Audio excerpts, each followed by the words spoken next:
Hello YouTube, I'm once again out in my garden, braving the cold and the rain to produce a video for you. I'm always there for you guys.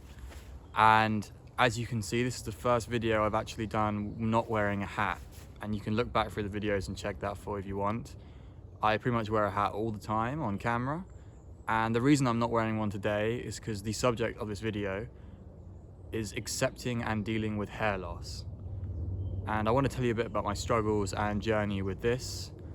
I think it's an underappreciated thing in society that it's quite, I don't know, I wouldn't say traumatic, but it's quite a shocking experience when you're young to go through very rapid male pattern baldness.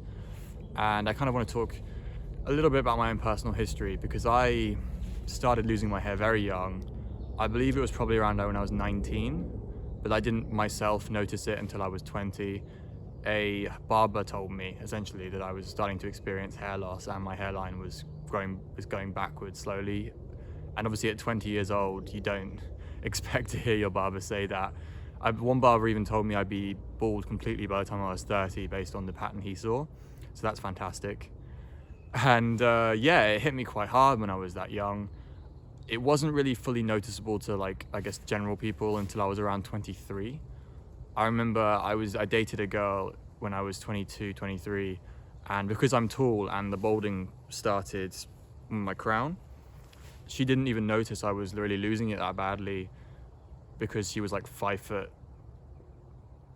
exactly. So she couldn't really see the top of my head until obviously the relationship progressed and there was more opportunity to see that. So yeah, I was able to kind of just live normally and hide it, but it was a huge focus for me, I must say. I'd call it like an obsessive depression I had around it. I was acutely aware and I would take pictures and videos every morning just to check to see if there was any way I could move the hair to cover up the balding. And also I was so self-conscious of it when I was out in public. The big one as well was always when people were videoing back in the days when Snapchat stories were a huge thing. I think Instagram's really overtaken that, but people would take Snapchat stories when we were at parties, when I was at friends' houses, when we were doing activities, and I was really aware that I would be in these videos and you would see how bad my hairline was, or that I had huge patches in the back of my head. The other thing is obviously just taking photos. I stayed out of photos. To this day, I still have this aversion to my friends gathering to take photos. And yeah, that was for 4 years, this was something I struggled with. A huge issue in terms of my how I presented myself and how I saw how I looked. Obviously when you realize something is a problem like this, you kind of go online to research and take action to solve it. Even though I didn't used to take as much action when I was younger, this is something I've started doing more recently. I still had the basic notion that if something really bothers you, you should try and fix it.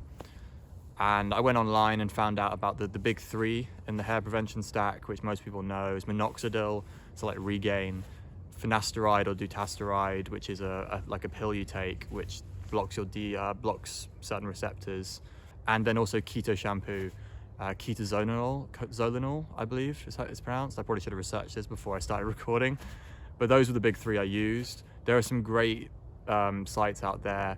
There's one big YouTube channel, More Plates, More Dates. He has a lot of scientific information about these things and how they actually work and whether or not there are any risks. From what I understand, minoxidil has some side effects and finasteride has some side effects, very different side effects, but both have been proven to actually do things and work. My experience with them was I got about 6 months of thicker regrowth and it not being too obvious. And then eventually, maybe I started using it too late, or that my balding is too aggressive to actually be stopped by those things. Because although it slowed it down, probably gave me about 6 months to a year of decent growth, it stopped working essentially, or it stopped really having a noticeable effect. Maybe I just wasn't a hyper responder to those things. Eventually I just stopped using it because the money I was paying just wasn't having the desired effect anymore into those products. So I'm going to talk about what actually I did to become more confident and accept where my hair is at. And I think you'll probably be able to tell based on my channel that I generally just wear caps all the time. This might seem like a crutch, and to some extent it is, but it's got more to do with style and presentation. So when I had a sit down with a friend and basically just kind of came out and said, my biggest insecurity is my hair, and like I don't think with my hair I'm going to succeed in like dating or really in social circles and stuff like that, or I think it's going to harm me in some way. And he said, dude, I just wear a cap or a beanie all the time, it doesn't affect me. And he also had like quite bad, like he had the Widow's Peak style one, going all the way back there, and he also had, I don't think he had too much in the back, but mostly at the front. And he made me realize that you can just cover it, that's an option. And now that I know a bit more about style and presentation, when you present yourself in good style, when you've got hair loss, there's only really two options, and those are cover it or shave it off entirely. And I'm not really that interested in the shaving off entirely thing, because I still have like some hair. At some point I will.